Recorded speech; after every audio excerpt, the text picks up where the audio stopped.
Podcasts are hot right now. How do I know? Well, you're listening to one right now, aren't you? But you might be wondering, how on earth do I get my voice out there and start my own podcast? It all seems so intimidating. Between hosting and platforms and monetization, it can get real complicated real quick. Well, I'm going to let you in on a little secret. We started this podcast over 2 years ago, not knowing clue one on how to do it. So how did we do it? We did it with Anchor. Anchor is the free podcast app with creation tools that allow you to record and edit your podcast right from your phone or computer. And Anchor will distribute your podcast for you, so it can be heard on all the platforms like Spotify, Apple Podcasts, and many more. And everybody likes money, right? Well, you can make money from your podcast with no minimum listenership. It's everything you need to make a podcast in one place. So go right now, download the free Anchor app, or go to Anchor FM to get started. It's the eCommerce Minute, your daily dose of e-commerce, tech, and retail news with your host, John Suder, Bart, Mroz, and Brittany Blackman. The eCommerce Minute is a production of SUMO Heavy, a digital commerce consulting firm located in Brooklyn, New York, and Philadelphia. Find us on the web at sumoheavy.com. It's eCommerce Minute, episode 671. In today's episode, Rent the Runway introduces middle rack membership. The market for clothing rental subscriptions is getting hot. The ever-growing push towards sustainability and the rise of numerous competitors has the OG clothing rental services shaking in their boots. Urban's Newly and Le Tote subscription models are putting the pressure on Rent the Runway. So what's a company like this to do? Rent the Runway has decided to add a 2-swap option to appeal to more demographics. Up until now, Rent the Runway had offered 2 plans. There's an unlimited subscription where users pay $159 a month to borrow 4 items at any time, swapping those out as frequently as they want during the month. And it also offers a 1-swap plan where customers pay $89 a month to have 4 items at once that can be swapped at the turn of each month. But the new 2-swap model gives users the ability to, you guessed it, swap out 4 items twice a month. And it costs $135 a month. 2-swap members also get access to Rent the Runway's full catalog of more than 700 designers, just as unlimited subscribers do. The 1-swap members get access to only 450 designers. It's important for Rent the Runway to keep introducing new ideas if it wants to stay ahead in an ever-changing rental field, in which new competitors are appearing and disappearing constantly. In fact, Armarium, a challenger to Rent the Runway, who has recently fallen victim to the unforgiving retail market, has announced they're closing. Rent the Runway COO Anushka Salinas said, "The idea came from meeting customers where they are, whether that's in terms of product, access, or subscription options. We heard a lot of feedback from customers who had been renting on the 1-swap plan for a while and were ready to start renting more regularly. But they didn't want to jump straight to unlimited." Selena says she expects the new 2-swap plan to be filled with a mix of new customers enticed by middle ground options and existing 1-swap customers who are looking to upgrade but don't want to jump to the full unlimited plan. Feedback from the latter group is what inspired the new plan, and its existence makes Rent the Runway one of the rental platforms with the most options for entry. The more clothing customers demand, the greater bandwidth rental logistics networks need to steam out sweat stains and resend items. And in the words of Morning Brew, we know that Rent the Runway and seamless logistics go together like peanut butter and jelly and a peanut allergy. Good one. All right. So you understand this a little better than me. Can you tell me, it's a middle tier. So they're appealing to the middle tier, but it sounds like they're just creating more work on the back end, so they'll have to expand. Yeah. So do they really make money on this, or is this just a marketing play here? Right. I think that's what I was thinking about the whole time, too, is I kind of was like, what's the point? I mean, it's a little more options for those people who are willing to spend like a hair more cash. Right. But it's like, again, their logistics has already faced problems when they shut down and people weren't getting their orders and it was like a PR nightmare.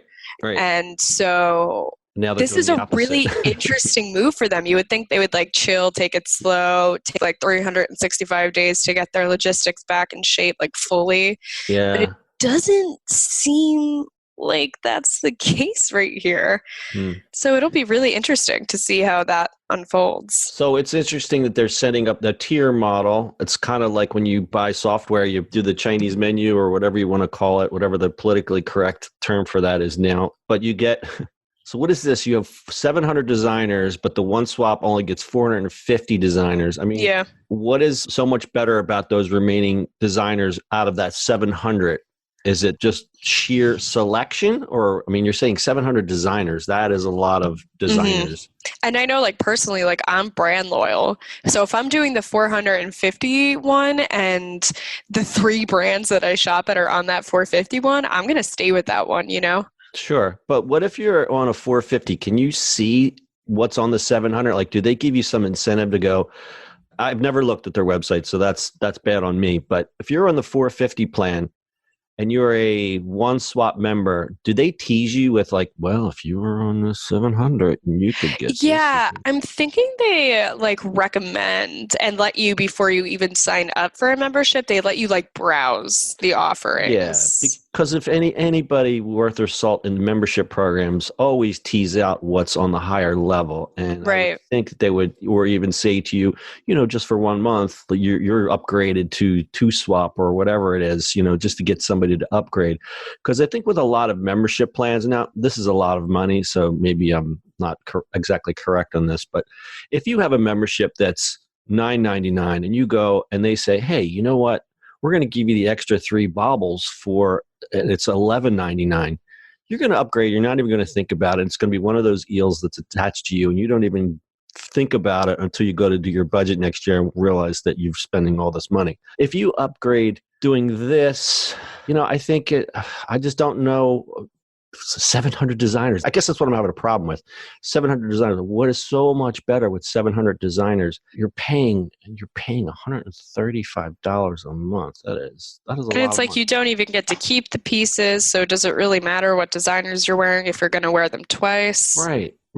Are they limiting those designers by, who is hotter than that? You know what I mean? Like by designers? Oh, Yeah. That's a good point. That would be out of the 450 is one of the designers Old Navy. I mean, it's no, I mean it's not. But like members only. Right. But are they like limiting the $4,000 dresses against the $2,000 dresses? There's the rub. See, and what we're not considering is the type of person that would use Rent the Runway. And we have always said that Rent the Runway is appealing to that person who needs a good, solid, sharp work wardrobe or social wardrobe and cannot justify buying a Vera Wang, but would certainly go out and spend the rental money for a Vera Wang for their social functions that they have to go to once or twice a month. So I guess we're not really looking at who the consumer actually is on this one. We're just looking at it for money and dollars and cents. Right. If you want amazing designer dress that you have to go to a ball or some function, it makes sense to spend, $200, whatever, for renting it, right? Yeah, you're right. If they don't get canceled, I have a couple formal functions that I have to go to. I may steer my girlfriend here and tell her something here. I was going to say you're going to have to look. No, I said, are you going to have to look into it yourself? Probably, yeah. I'm gonna have to pick it and everything.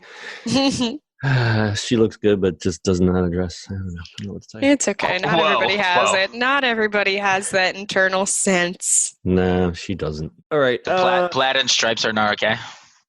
No. Black and brown go together. Sometimes they do.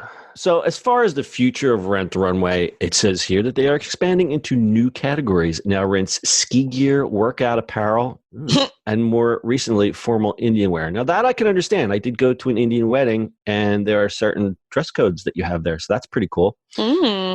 Indian weddings are the best, by the way. It also offers handbags, jewelry, and home goods. What kind of home goods? I want to say like candles. What? You rent a candle? No, it's probably like just stuff you want to decorate your house for. A fancy party. The candle. RTC. Oh, John, we should make that business. Rent the candle. And it also partnered with companies like Nordstrom, WeWork, and Marriott International to put the drop boxes. We've done reports on those. Are those WeWork boxes still there? I would wonder if they're still there. I don't know. Who knows? Who knows? They got replaced by sweet green boxes. Right, exactly. All right, we'll wrap this one up with a little stat time.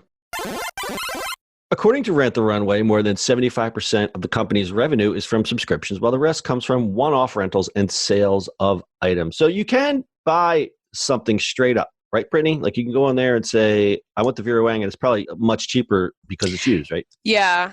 You can like make a purchase That's pretty if cool. you love it. For Rent the Runway to keep its top spot, it can't rest on its laurels, particularly given issues the brand has had with rapid growth, like the roughly week-long shutdown it experienced in October last year that affected roughly 14% of subscribers and halted all new memberships. And that comes from Glossy. We do recall that. All right, you guys got anything else? Nope. All right, here's my squeaky chair, and that's your e-commerce minute for today. We'll see you on the internet tomorrow. That's it for today's show. If you like the show, do us a favor and subscribe, or leave us a review on iTunes. And don't forget, you can now listen to the e-commerce minute on your Amazon device. Just add e-commerce minute to your flash briefing.